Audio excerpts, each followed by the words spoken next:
All right, hello everybody. Today is Wednesday, September 16th. Hope you're having a great day. Today we are starting our 3-day lesson on the Crusades. So if you remember Monday, we went over ancient Rome. Yesterday we did a web quest on the spread of Islam. And now today we are going to be talking about the Crusades. What were they and why are they important? So I'm going to get the lights real quick. I think the audio has been better the last 2 days. So we are going to be talking, like I said, about the Crusades. So, happy Wednesday, September 16th, 2020.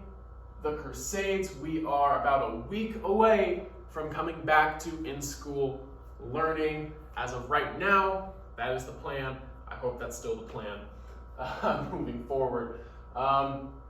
So we're going to talk about the Crusades. Today we're going to lay a little bit of the background information, and then over the next 2 days we're going to be talking about specifically what happened in the Crusades. Who are the people you need to know? What are the cities you need to know? What happened? Where did people move around? And we're going to be doing that in the next 2 days, but today we need to know about that background information. So to start today off, what is a crusade? Let's define what a crusade is. When I say crusade, what do you think of? What's the first thing that pops into your head when I say the word crusade? Pause the video, think about that for 15 seconds, and then when you're ready, hit play, and we'll keep going. So, what is a crusade? A crusade, by definition, was the wars that took place between European Christians and the Muslim Turks. And we're going to define what both of those groups are, where both of those groups were located, what defined both of those groups, the characteristics, culture, all that stuff. You know how we do in this class. What were they fighting over? So obviously we know it was a series of wars between Muslim Turks and European Christians. We just said that, but why were they fighting? So there were 3 major religious groups. I know we only mentioned 2. That's because one of the religious groups wasn't really involved in the fighting. 3 major religious groups all claimed Jerusalem in the land of Palestine as their holy city. So, why did all 3 of these religions claim that Jerusalem was holy to them? Well, for the Christians, it was the place where Jesus was crucified and ascended to heaven. For Muslims, it was the place where Muhammad ascended to heaven. And for Jews, it was the site of the ancient temple built by Solomon. So all 3 of these religions claimed that Jerusalem was historically and religiously significant to them, and so they all claimed that it should be rightfully theirs. So this is the area that we are going to be talking about when we talk about the Crusades. You can see we have Europe, North Africa, and East Asia all in this picture. That's where we are going to be talking about. That's where we've been talking about for all of this class, so you shouldn't be too surprised that that's still where we're at. But right here in this big lump, that is present-day Turkey, this is what is going to be called Anatolia during this time. And this is where a majority of our fighting is going to take place. In a couple cities around here, Edessa and Antioch, which we'll talk about tomorrow. You don't need to know that for today. And then down here you have Israel, which is where Jerusalem is located. So this is a modern day map. I want you guys to see what it looks like today, but at the time this looked very different. So this was called Anatolia. This is where most of the fighting is going to happen. Like I just said, you should remember from Monday, most of this is the Byzantine Empire, while this is the Holy Roman Empire, and then you have Turks over here in East Asia, and then you have Egyptian Caliphate down here. So we're going to be getting into all of that tomorrow. Don't worry about all of that right now. Just know that this is the modern looking map, but it looked a lot different back then. Jerusalem from 600 CE to 1093 CE. So in 600 CE, a group of Arabs are going to enter and take control of the city. And we're talking about the Muslim Empire here. So they are going to allow Christian and Jewish pilgrims to visit Jerusalem. So they take control of the city, but the city is still open to Christian and Jewish pillagers, even though it's occupied and controlled by Muslims. So they continue to allow Christian and Jewish pilgrims to visit Jerusalem. And in fact, Jews and Christians could live in Palestine. They couldn't live in Jerusalem, but they could live in Palestine, which is the area surrounding, as long as they paid taxes like everyone else. So that seems rational. I mean, Muslims are controlling Jerusalem, but everything's okay because Christians and Jews can still visit. They can actually still live in the territory. All of that sounds great. The problem is that in 1095, a new group of Arabs is going to take control of Jerusalem. They closed the city down to Jewish and Christian pilgrims and began trying to invade the Byzantine Empire. And the group that we're going to be talking about here is the Seljuk Turks, which is a different branch of the Muslim Empire. So the invaders, Byzantine Emperor Alexius is going to ask for help against the invaders. These invaders are Muslim Turks or Ottoman Turks or Seljuk Turks. So if you say Turks, I'll know what you mean for tests and all of that, for answers, whatever you need to put down. If you say Turks, it'll refer to all these groups. They went by different things. I usually refer to them as the Seljuk Turks. If you want to refer to them as the Muslim Turks, if you want to refer to them as the Ottoman Turks, that's your can't think of the word I'm trying to say. Anyways, call them whatever you want. But it is important that you know that the Muslim Turks are different from the Muslim Empire at the time, because they are going to split in two. And the Muslim Empire is going to be in North Africa, and the Muslim Turks, or the Ottoman Turks, the Seljuk Turks, are going to be in East Asia.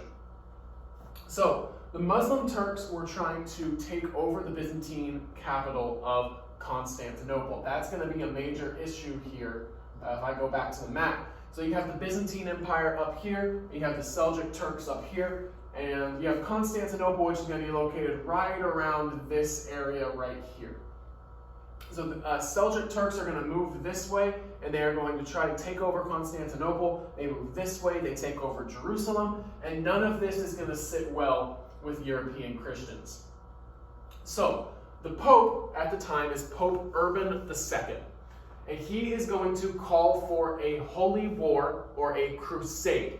He is going to call for the retaking of Jerusalem by Christians. So he said that whoever fought and died in the Crusades would be promised a spot in heaven with all sins forgiven. So as long as you go there completely just to take back the Christian Holy Land, you're not going there for yourself, you're not going there to get rich, you're not going there to get fame, you're not going there to get glory. You're going there because you want to help the Christians get back Jerusalem. All your sins are going to be repaid 100%. Doesn't matter how many people you kill while you're over there. It doesn't matter what you've done in your past. Doesn't matter what you'll do in your future. If you go over there, all your sins will be forgiven and you'll have a spot in heaven. That's going to sound really appealing to Europeans at the time.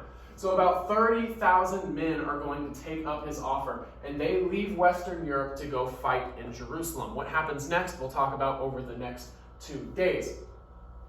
Well, here's a couple of pictures of these events. They're not photographs, they are interpretations of what we think happened and what it looked like. So this is Pope Urban II preaching about the First Crusade and calling people to fight in the First Crusade. You see you have the Pope here, he has some cardinals back there, and then you have crusaders down here ready to go. Then the second picture is going to be Pope Urban II sending off the First Crusade. And that's what we believe it may have looked like. It's really an artist representation, an artist rendering. But these are very, very famous pictures, drawings, whatever you want to call them, especially this one here on the left. So why did they fight? We said a lot of them fought because they wanted a spot in heaven reserved. And it is important to note, during this picture it is said that as he was preaching, people started yelling from the crowd, "God wills it, God wills it." They chanted that over and over at Pope Urban II as he was preaching, as if to say, we understand that we are about to go kill a bunch of people, but God wants us to. So that was what they truly believed. They truly believed that God wanted them to go into Anatolia and kill anybody who didn't believe the same thing they believed.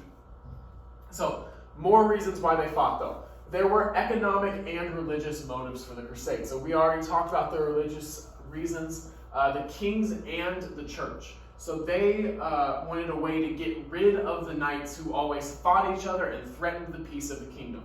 So there was problems within, well, there always are, but there were problems within the Christian faith at the time, especially with knights. Knights were very, very aggressive, and especially toward each other, and they kind of made the cities a little uneasy.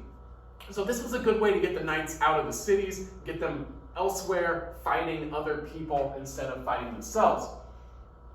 And then you have younger sons. So when I say younger sons, I mean if you weren't the firstborn son in your family. So for you, if you have an older brother, then you are not the firstborn son. And of course, if you're a girl, you weren't the firstborn son either. But for younger sons, this was a way to gain land and position in society, since the oldest son always gets everything. So according to the will, every single time during this period, the oldest son gets everything when their parents die. They get everything. They get the farm, they get the land, they get the money, they get all of it. So if you're a younger son, you don't have anything to look forward to in life. You have to go find something. You have to find land and position, and they hope to find that through the Crusades. A couple more things. For knights, this was a chance to use their fighting skills instead of against each other, something that they enjoyed and did well. They were delighted to have such a worthy battle to fight. They were ready to go. Like I said, these were aggressive knights. They wanted to fight, and this gave them an opportunity and a reason and pretty much a pass from God to go kill people. For peasants, this was a chance to escape from their dreary life in the feudal system. So this is what we mean when we say the feudal system. This is a medieval social hierarchy, kind of like we talked about in ancient Egypt. So you have the king on top, then you have tenants and chiefs, so the people right under the king.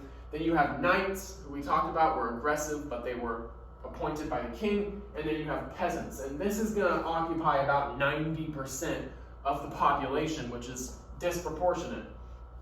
And so 90% of the population is going to be peasants. So for them, this was a chance to escape from their dreary lives in the feudal system. The Pope promised that if they died while fighting in the Holy Crusade, they would automatically be welcomed into heaven, like we talked about. Economic and religious motives. And for others, it was a chance to just have some adventure and maybe get rich along the way. Who knows what you're going to run into, but if you're taking over a whole new city, if you're going in there and you're killing everyone, which is what's going to happen in these Crusades, we're going to talk about that tomorrow. If you're doing that, there's going to be some opportunities for money. Not good money, not money that you should have, not money come about honestly, but there is opportunities for money.